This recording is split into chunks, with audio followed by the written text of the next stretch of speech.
नमस्कार प्यारे बच्चों, तो आपका फिर से स्वागत है इस YouTube चैनल पर। तो आज जो बच्चों हैं अपन कक्षा 10 के लिए प्रश्नावली 5.3 का जो प्रश्न संख्या 11 है उसको अपन कंटिन्यू करेंगे। तो इसमें दिया गया बच्चों कि यदि किसी AP माने समांतर श्रेणी के प्रथम n पदों का योग जो है वो 4n-n² दिया है। अभी तक अपन यहाँ पर जो जानकारी मिली है वो कि उसने ये बोला कि n पदों का योग दिया। तो बच्चों अपन को पता है कि n पदों के योग को अपन किससे दर्शाते हैं, Sn से दर्शाते हैं, और वो कितना दिया उन्होंने 4n-n² दिया है। ठीक है, तो इसका प्रथम पद आपको क्या है वो आपको निकालना है।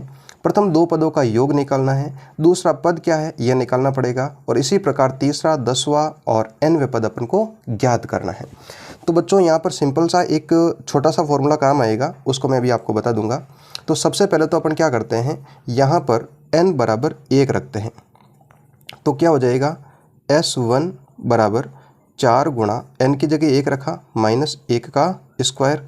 तो ये हो गया बच्चों, 4 को 1 से गुणा किया तो 4, और 1 का स्क्वायर कितना होगा, 1 हो जाएगा। थोड़ा सा इसको सिंप्लीफाई कर लेते हैं अपन। तो 4 में से 1 घटेंगे तो कितना बचा बच्चों, 3 बचा। तो सबसे पहले इस क्वेश्चन में यही पूछा गया था कि इसका प्रथम पद अर्थात S1 आपका क्या है। तो देख लो बच्चों, S1 क्या है आपका, 3 है। और देखो बच्चों, इस प्रकार से ये है कि मैं आपको ये बोलूं कि पहला पद आपका 3 है तो उसका योग कितना है। तो आप बोलोगे सर यदि एक ही पद है तो उसका जो योग है वो खुद ही होगा। तो अभी यहाँ पर क्या आ रहा है, पहले पद का योग कितना आया, 3 आया। तो अपन यहाँ पर बोल सकते हैं कि जो प्रथम पद है वही आपका क्या है, 3 ही है। प्रथम पद क्या है आपका, 3 है, इस प्रकार से। ठीक है बच्चों, अब आगे ये क्या बोल रहा है, ये अपने से बोल रहा है कि प्रथम दो पदों का योग क्या है। तो देखो बच्चों, प्रथम दो पदों का योग निकालना है तो अपन n बराबर क्या रख देंगे, 2 रख देंगे, n बराबर 2। तो ये हो जाएगा S2 बराबर 4 गुणा n की जगह 2 रखेंगे -2 का स्क्वायर हो जाएगा। तो 4 को 2 से गुणा करेंगे तो 8 हो जाएगा, और 2 का स्क्वायर कितना हो जाएगा बच्चों, 4 हो जाएगा। 8 में से 4 को यदि घटाया मैं तो कितना शेष रहा मेरे पास, 4 रहा। तो ये आ गया बच्चों, दो पदों का योग आ गया अपने पास में 4। लेकिन वो अपने से ये भी पूछ रहा साथ साथ में कि दो पदों का योग क्या हो, तो वो तो आपका 4 आ गया।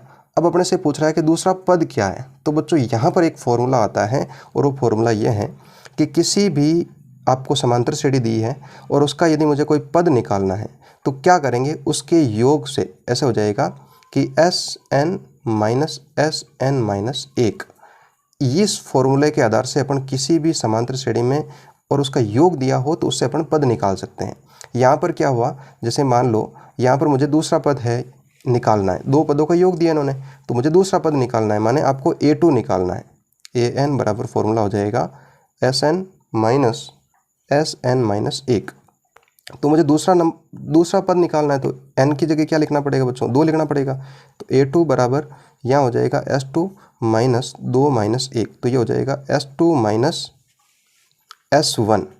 तो अब आप मुझे ये बताओ कि S2 की वैल्यू कितनी है, 4 है, और S1 की वैल्यू कितनी बच्चों, 3 है। तो अपन लिखेंगे 4 - 3 कितना हो जाएगा बच्चों, 1 हो जाएगा। तो समांतर श्रेणी का जो दूसरा पद है वो आपका कितना आ गया, 1 आ गया अपने पास में, इस प्रकार से। ठीक है बच्चों, अब इसी प्रकार से अपन को आगे क्या बोल रहा है सवाल के अंदर, इसी प्रकार तीसरे और 10वें और nवें पद अपन को निकालना है। तो बच्चों यदि मुझे तीसरा पद निकालना है तो इसको मैं यहाँ पर निकाल लेता हूँ। तीसरा पद माने A3 निकालना है, A3 निकालना है। तो उसके लिए क्या करेंगे, S3 - S2 करेंगे अपन। ठीक है ना। तो अपन क्या कर लेते हैं, यहाँ पर बात करें कि Sn वाले फॉर्मूले में n की जगह क्या रखेंगे बच्चों, 3 रखेंगे। तो यहाँ पर अपन 3 रखते हैं, तो 4 गुणा 3 -3 का स्क्वायर, और फिर ये माइनस है तो इसको माइनस लिख दिया। S2 माने आपको S2 लिखना है, तो S2 अपन का मान वैल्यू पता है अपन को कितना है, 4, बस 4 इसको यहाँ लिख देते हैं। तो 4 को 3 से गुणा किया तो 12, -3 का स्क्वायर 9, माइनस और ये 4 हो जाएगा। तो 12 - 9 और 4 को जोड़ेंगे तो 13 हो जाएगा। 12 - 13 कितना हो जाएगा बच्चों, माइनस का 1 हो जाएगा। तो इस प्रकार से आपका आ गया बच्चों, तीसरा पद अपने पास में आ गया। अब ये बोल रहा है इसी प्रकार से आपको 10वां पद निकालना है। तो 10वें पद के लिए भी आपको यही करना है, क्या करना है, A10 बराबर S10 - S9 निकालना है। तो बस वैल्यू पुट करनी है आपको, कुछ भी नहीं करना है। यहाँ पर n की जगह 10 रखना है इसके अंदर यहाँ पर। तो ये हो जाएगा 4 गुणा 10 माइनस 10 का स्क्वायर हो जाएगा माइनस, इस प्रकार से अब n की जगह आपको 9 रखना है। तो ये हो जाएगा 4 गुणा 9 माइनस 9 का स्क्वायर हो जाएगा यहाँ पर। ठीक है, इसको थोड़ा सा मैं इधर लिख देता हूँ।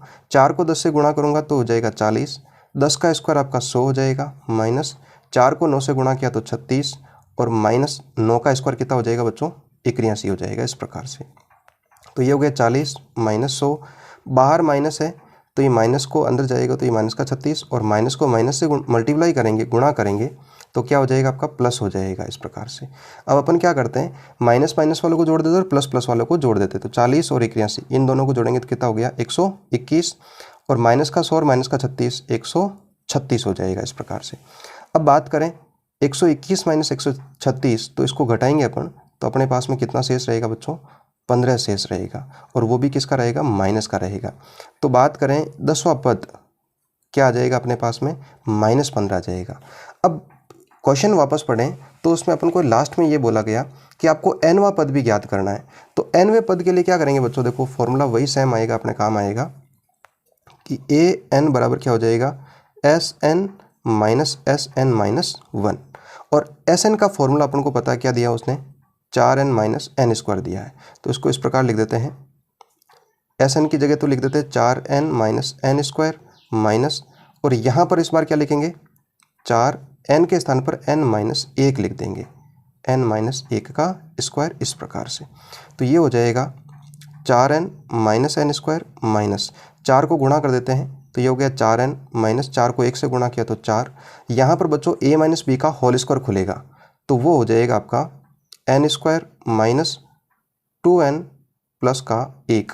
इस प्रकार से बस इसको सिंप्लीफाई कर देते हैं, अपने पास में आंसर हो जाएगा 4n minus n square, minus अंदर गया तो ये माइनस का 4n, माइनस को माइनस से गुणा करेंगे तो प्लस का हो जाएगा, ये माइनस का n स्क्वायर, माइनस को माइनस से गुणा करेंगे तो प्लस 2n, और माइनस को प्लस से करेंगे तो -1, और इस प्रकार से इसको सरल करना है। तो देखो बच्चों यहाँ पर बात करें यहाँ पर तो ये हो जाएगा अपना, थोड़ा सा इसको यहाँ पर अपन को देखना पड़ेगा, यहाँ पर ये कोष्ठक लगाया हुआ था तो अभी इसको माइनस ही रहने देते हैं, इसको अपन अंदर भेज देते हैं। तो इस प्रकार से हो गया, एक स्टेप अपनी बढ़ जाएगी। अब इसको सरल कर लेते हैं, 4n minus n square minus का 4n, और ये हो जाएगा आपका प्लस का 4, और ये हो जाएगा प्लस का n स्क्वायर, और ये हो जाएगा माइनस का 2n, और ये प्लस का 1। n स्क्वायर से n स्क्वायर आपका कैंसिल हो जाएगा, 4n से आपका 4n कैंसिल हो जाएगा, तो अपने पास में शेष रहा बच्चों देखो 4 और 1 अपना हो जाएगा 5 माइनस 2n। तो ये अपने n पदों का योग आ जाएगा। तो इस प्रकार से इस क्वेश्चन को सॉल्व करना है बच्चों। आशा करता हूँ कि थोड़ा सा लेंथी क्वेश्चन था लेकिन आपको समझ में ज़रूर आया होगा। एक बार फिर से इसकी ट्राई करें, अच्छे से इसको आप प्रैक्टिस करें, ये क्वेश्चन आपका आसानी से हो जाएगा। फिर मिलते हैं एक नए क्वेश्चन के साथ में, तब तक के लिए धन्यवाद। जय हिंद, जय भारत।